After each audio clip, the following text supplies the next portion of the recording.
konseling untuk memenuhi tugas tuas yang diampu oleh Ibu Yuliatun mata kuliah pengantar konseling. Izinkan kami untuk memperkenalkan diri. Saya Siti Muafi dengan NIM 890. Saya Nela Nasnaini dengan NIM 93. Saya Safira Azhara dengan NIM 112. Saya Astrid Chandra dengan NIM 92. Saya Rosalina Tasari dengan NIM 87. Saya Rizky Maulida Bilairi dengan NIM 99. Kita masuk pada sesi tanya jawab. Yang pertama pertanyaan, siapa yang akan bertanya dulu? Baik, saya akan bertanya terlebih dahulu. Apa perbedaan antara konseling dan terapi? Siapa yang menjawab? Oh iya, terima kasih. Mbak Safira terlebih dahulu. Baik, menurut saya adalah konseling adalah upaya membantu individu melalui interaksi yang bersifat pribadi antara konselor dan konseli agar konseli mampu memahami diri dan lingkungannya, terus mampu membuat keputusan dan menentukan tujuan berdasarkan nilai-nilai yang diyakininya. Sedangkan terapi adalah suatu bentuk perlakuan atau upaya yang terhadap masalah yang sifatnya emosional dengan tujuan menghilangkan simptom, mengendarai pola perilaku yang terganggu, serta mengembangkan pertumbuhan dan perkembangan pribadi yang positif. Baik, terima kasih Mbak Safira. Terima kasih atas waktunya. Saya akan menambahkan sedikit apa itu perbedaan antara konseling dan terapi.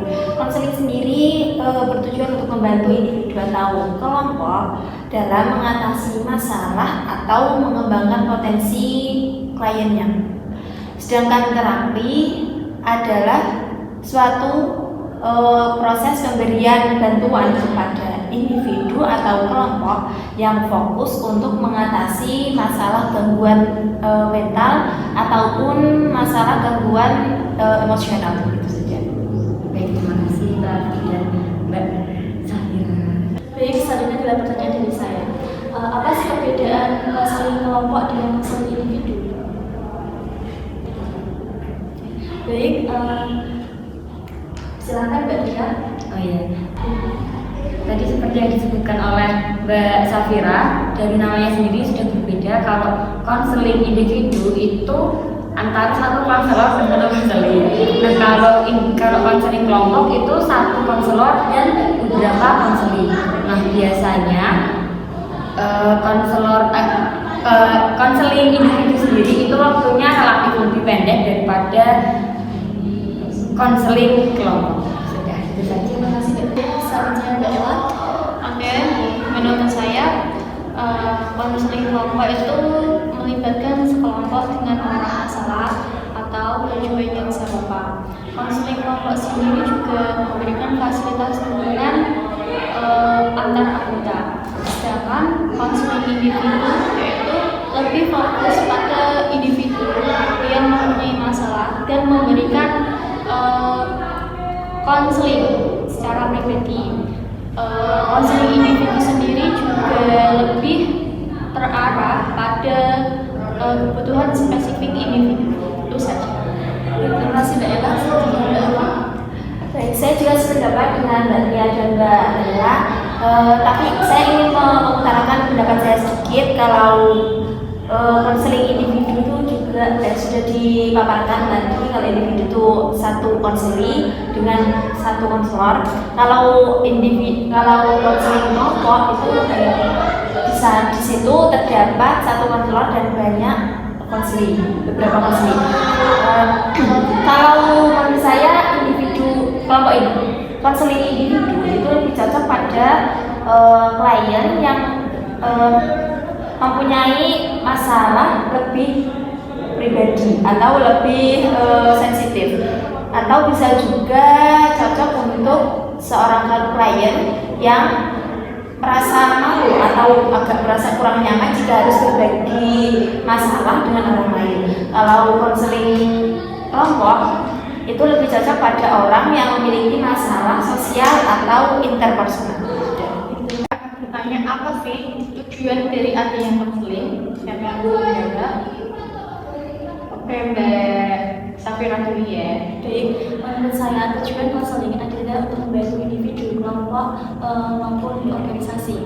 Untuk yang pertama adalah memahami diri. Konseling dapat membantu individu untuk memahami potensi diri, kelebihan dan kekurangan diri, serta nilai-nilai yang diyakininya. Dan yang kedua adalah untuk membantu masalah. Konseling dapat membantu individu untuk mengatasi masalah yang dihadapinya, baik masalah pribadi, akademik, karir maupun sosial. Dan yang terakhir adalah untuk mengambil keputusan. Konseling dapat membantu individu untuk mengambil keputusan yang tepat, baik keputusan pribadi, akademik, karir maupun sosial.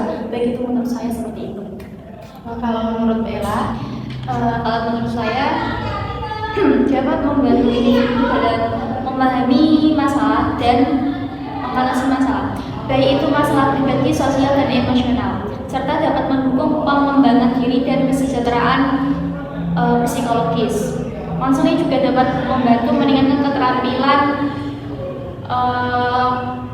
pengambilan keputusan dan juga memperbaiki hubungan interpersonal. Itu saja. Kalau menurut Mbak Rosa, menurut saya tujuan konseling yang pertama adalah untuk membantu masalah kesehatan mental. Yang kedua, dapat mengembangkan potensi atau kemampuan. Yang ketiga, dapat mengambil keputusan yang terbaik di antara pilihan-pilihan yang bermakna. Terima kasih. Oke, terima kasih ya. Baik, saya akan bertanya, mengapa sih bimbingan konseling itu sangat penting? Baik, dari Mbak Laili dulu, silakan. Baik, menurut saya bimbingan konseling ini sangat penting karena dapat membantu klien untuk mengatasi masalah yang dialami, membantu klien untuk mengembangkan potensi atau bakatnya, membantu klien untuk memahami dirinya sendiri, membantu klien untuk mempersiapkan diri untuk masa depan. Nah, adanya konselor dalam konseling ini dapat membantu klien untuk agar tidak salah dalam tidak salah langkah atau mengambil keputusan. Dan nantinya konselor ini akan memberikan suatu masukan atau bimbingan terkait cara menghindari perilaku atau pergaulan yang dapat membahayakan si klien tersebut. Nah, dengan adanya konseling ini, klien dapat berkembang secara otomatis, baik secara pribadi, terus sosial, akademik maupun karirnya. Itu menurut saya. Baik, selanjutnya Mbak Rosa. Baik, menurut saya adalah mengapa konseling penting? Karena dapat membantu individu untuk penyesuaian diri. Yang kedua, memperbaiki kekeliruan berprasangka atau bertindak. Yang ketiga, dapat mengarahkan konseli untuk ke arah yang lebih baik. Terima kasih. Selanjutnya, silakan Mbak Ria. Saya setuju dengan pendapat Mbak Lali dan Mbak Rosa bahwasanya bimbingan konseling itu sangat diperlukan di masyarakat dikarenakan kita sebagai manusia kan tentunya punya masalah ya teman-teman. Nah, setiap masalah itu tentunya kita butuh tempat untuk bercerita masalah kita. Alih-alih dipendam sendiri kan lebih baik diutarakan. Nah, untuk tujuan kenapa kok bimbingan konseling itu penting? Karena untuk memudahkan kita sebagai konseling itu untuk meluapkan masalah gitu. Terus seperti itu saja.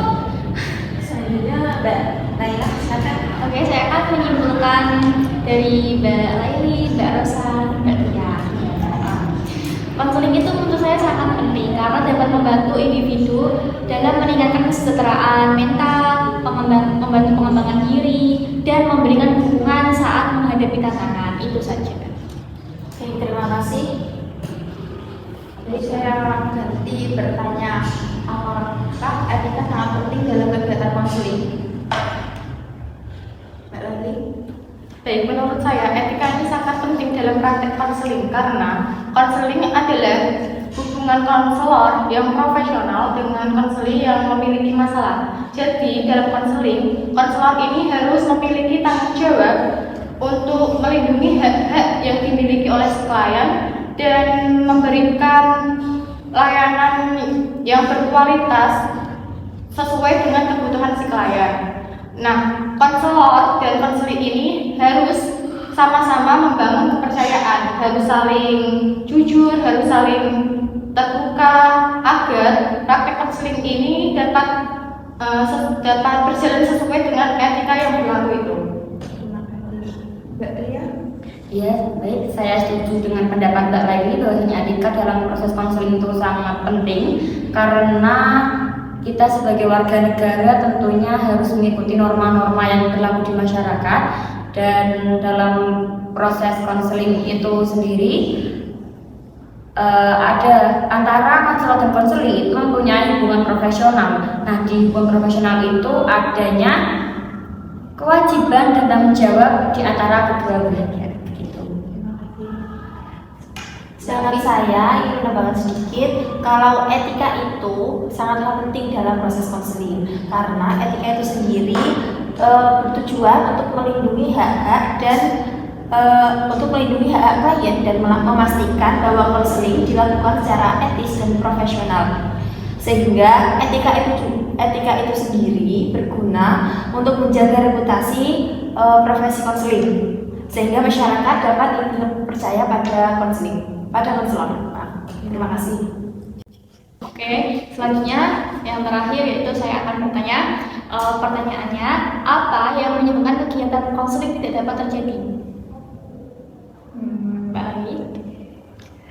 Menurut saya yang menyebabkan konseling ini tidak berhasil disebabkan dari beberapa faktor. Yang pertama yaitu faktor klien, di mana klien ini biasanya tidak berkeinginan untuk mengikuti konseling. Hal ini biasanya disebabkan karena si klien ini tidak memiliki motivasi, tidak percaya dengan konseling dan konselor, dan bisa jadi karena konseling ini tidak memiliki tujuan yang jelas. Dan yang kedua, faktor dari konselor yang tidak memiliki keterampilan atau kompetensi yang memadai, sehingga akan sulit untuk memberikan layanan konseling sesuai dengan yang berkualitas. Nah, biasanya hal ini disebabkan karena konselor kurang berpengalaman, kurang pengetahuan, kurang penelitian. Dan faktor-faktor dari luar konseling yang dapat menghambat perkembangan klien biasanya itu disebabkan karena masalah keluarga, bisa karena masalah ekonomi maupun masalah lingkungannya. Itu menurut saya. Terima kasih. Selanjutnya Mbak Rosa Akan menambahkan pendapat sedikit dari Mbak Lili, yaitu konselor sukar untuk membangun hubungan dengan konseling sehingga konseling tidak nyaman akan kegiatan konseling tersebut. Yang kedua, suasana ruangan konseling juga dapat mempengaruhi proses keberhasilan konseling atau tidaknya, berhasil atau tidaknya proses konseling tersebut. Terima kasih. Oke, selanjutnya ke Kak Sabra. Baik, saya ingin menambahkan sedikit pendapat dari Mbak Laili dan Mbak Rosa, yaitu konseling tidak berhasil karena ada 3 faktor. Yang pertama adalah faktor dari konselor, kurangnya kompetensi konselor, kurangnya keterampilan konselor, dan kurangnya pengalaman konselor. Dan yang kedua adalah faktor dari klien. Klien tidak siap untuk mengikuti konseling. Terus klien tidak memiliki motivasi untuk berubah dan klien memiliki masalah yang berat. Sedangkan yang terakhir adalah faktor lingkungan. Lingkungan yang tidak mendukung seperti lingkungan keluarga, lingkungan sekolah yang tidak kondusif dapat menghambat keberhasilan konseling. Itu pendapat saya. Baiklah, kita tutup sesi diskusi pada siang hari ini. Kurang lebihnya mohon dimaafkan. Assalamualaikum warahmatullahi wabarakatuh. Waalaikumsalam warahmatullahi wabarakatuh. Kami dari kelompok 4 mohon pamit undur diri. Sampai jumpa.